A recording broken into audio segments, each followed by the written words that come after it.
तो हम ये चाहते हैं कि गिलगित में जाकर बैठ के सब की लोकल बातचीत सुने, उन लोगों के मसाइल देखें, अगर उनमें कोई रिफ्ट पैदा की गई उसको ख़त्म किया जाए, तो मैं समझता हूँ कि आने वाले वक्त में ये सारी चीज़ें ठीक हो जाएंगी। और वो लोग जो आज सारे यहाँ पे तशरीफ़ लाए हुए थे, हमने एक जो धरने का बड़ा मशहूर लफ्ज़ हो चुका है, बैठे हैं अपने मुतालबात की सूरत में, तो मेरे इस रिक्वेस्ट पे मैं शुक्रगुज़ार हूँ शहीदी साहब को कि वो आज जो धरना है वो ख़त्म हो जाएगा। और एक लेकिन मैंने ऑफ़र दिया और कि अगर ये मुतालबात समझे पूरे नहीं वाला पूरे हो गए हैं, लेकिन आपको थोड़ा सा भी वस्फ़ा है, एक दफ़ा मुझे मिल लीजिए, अगर नहीं हुआ आपके मुतालबात पूरे, तो फिर मैं हो सकता आप सबको लेकर धरने में इकट्ठा बैठ जाऊँगा। तो बेसिकली एक चीज़ मैं आपको बिल्कुल बता दूँ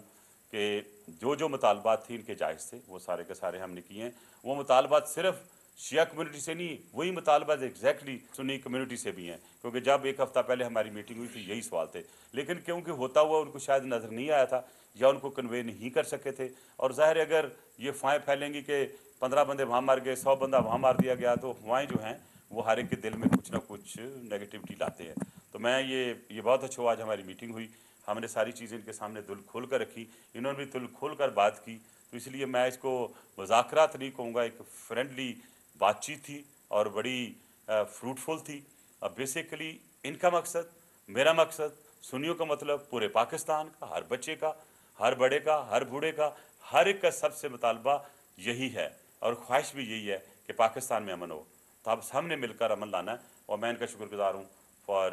जो उन्होंने आज धरना ख़त्म करने का ऐलान किया है। और मैं इनसे वादा किया है कि जो मैंने इन्होंने कहा है, जो मुतालबात हैं इनका इंशाल्लाह मैं पूरे करूँ। जहाँ तक नो गो एरिया का मसला है, हाँ, मेरी पहली विज़िट से पहले नो गो एरियाज़ थे, लेकिन जिस तरह उन पे एक्शन हुआ, बहुत से लोग पकड़े गए और कुछ बाहर से भागे। और अब जब कि कर्फ्यू है, आर्मी भी है, पुलिस भी है, गिलगित बल्तिस्तान के भी हैं ऑफिसर्स जो काम कर रहे हैं। जिस दिन से ये एक्शन हमने लिया, एक बंदा ना शहीद हुआ है और ना कोई ऐसी कोई बड़ा वाक़या पेश हुआ है, ना कोई प्रॉपर्टी जली है। तो बेसिकली नो गो एरिया कोई नहीं है। रही बात उन कैंपों की जो आप बात की है, जो हमारे नोटिस में आए हैं, वो हैं दरेल में। तो ये आज इस वक्त as I speak to you हमारी सारी एडमिनिस्ट्रेशन वहाँ पे, और कुछ मिनिस्टर्स भी हमने भेजे हैं।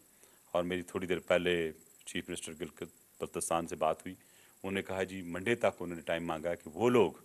जो ऐसे कैंपों में या ऐसे लोग जो मैस्कार में जो 16 बंदे शहीद किए थे कोहस्तान के में, उनको हम हवाले कर देंगे, क्योंकि अब उनके चेहरे भी जानते हैं हम, उनकी तफसीर भी जानते हैं, और कुछ रिकवरीज भी हमने की हैं, जो कि इंशाल्लाह मैं जब कल या परसों मौसम के हिसाब से गिलगित जाऊंगा तो वो भी हम पब्लिक करेंगे। और ये मैं वाज़िया कर देना चाहता हूँ उन अनासर्स को, उन दहशतगर्दों को, या वो जो खून खराबा करने के लिए बैठे हुए हैं, वो अपने मकसद में कामयाब नहीं होंगे जब ऐसे लीडर और पाकिस्तान के कौम के उलमा इकराम जाग रहे हैं, तो ये काम उनको होता हुआ नहीं दिखाई देगा। इसमें मौलाना फजल रहमान साहब ने पर्सनल इंटरेस्ट लिया है, मौलाना साजिद नकवी साहब ने पर्सनल इंटरेस्ट लिया है, और इसमें यहाँ तक कि PMLQ की लीडरशिप, जिनके मिर्ज़ा साहब वहाँ पे मौजूद हैं, और इसमें जो नगर में उन्होंने भी हमारी मदद की। चीफ मिनिस्टर वहाँ पे खुद गए, और जो मिनिस्टर थे हमारे पाकिस्तान पीपल्स पार्टी लाइक अली रहमान और दूसरे लोग, वो भी वहाँ पे गए। और इस चीज़ से अंदाज़ा लगा लें कि हम कितने इसमें फ़िक्रमंद हैं कि अभी उलमा कराम जाग रहे हैं, सड़कों में बैठे हुए हैं, अपने मुतालबात बताते हैं, रियलाइज़ करा रहे हैं गवर्नमेंट को और पब्लिक को कि वहाँ के हालात कैसे हैं। तो इन सब चीज़ों को मद्देनज़र रखते हुए सब ने मिलकर काम करना है और ये एक कम्युनिटी का प्रॉब्लम है, पूरे पाकिस्तान का प्रॉब्लम है। और जैसे मैंने मीडिया से भी अपील की, मीडिया ने भी इस बहुत अच्छा रोल अदा किया है, कोई किसी किस्म की सनसनीखेज़ किस्म की ख़बरें नहीं दी। और मैं समझता हूँ कि इस तरह अगर हम चलेंगे तो वो लोग जो ऐसी सनसनीखेज़ ख़बरों से फ़ायदा उठाते हैं, वो उनको ऐसा मौका नहीं मिलेगा। तो लिहाजा there is no go area and the action will be taken irrespective of any influence, with respect of any sect, जो भी इसमें इन्वॉल्व पाया गया वो उसके खिलाफ सख्त से सख्त कार्रवाई की जाएगी। बिस्मिल्लाहिर्रहमानिर्रहीम। मैं शुक्रगुज़ार हूँ हुकूमत के तमाम उन वज़रा का और तमाम ज़िम्मेदारों का, ख़ुसूसन रहमान मलिक साहब का, और यहाँ की जो एडमिनिस्ट्रेशन है उसका भी, कि उन्होंने इन दिनों में वाकई बड़ा ताउन किया।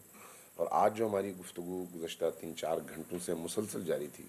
तो उसमें अल्हम्दुलिल्लाह हम एक अच्छे नतीजे तक पहुँचे हैं, और हमें उम्मीद है कि इंशाअल्लाह ताला जो बातें भी رحمان ملک صاحب نے کی ہیں ان پر انشاءاللہ تعالی عمل درآمد شروع ہو جائے گا. اور جیسے انہوں نے خود بھی فرمایا کہ ہمارے جو مطالبات تھے وہ بنیادی طور پر ایک پاکستانی کی حیثیت سے مطالبات تھے، اور یہ مطالبات ہر شہری کے مطالبات ہیں کہ پاکستان میں مجرم کو سزا ملنی چاہیے اور قانون کی رٹ قائم ہونی چاہیے، اور یہی ہماری بنیادی خواہش ہے. اور انشاءاللہ تعالی ان مطالبات پر عمل درآمد کے بعد اس پورے علاقے میں انشاءاللہ امن لوٹ آئے گا، اور اس امن کے قیام کے لیے تمام علماء کو اپنی ذمہ داری ادا کرنی چاہیے، اور ہم بھی انشاءاللہ تعالی اس کے لیے پوری طرح سے حاضر ہیں. تو جیسے رحمان ملک صاحب نے بھی خود بھی کہا کہ اگر خدا نہ خواستہ کوئی مشکل ہوئی تو بعد میں ہم دونوں مل کے دھرنے میں بیٹھ جائیں گے انشاءاللہ تعالی، پھر دیکھیں گے کس طرح سے مطالبات حل نہیں ہوتے.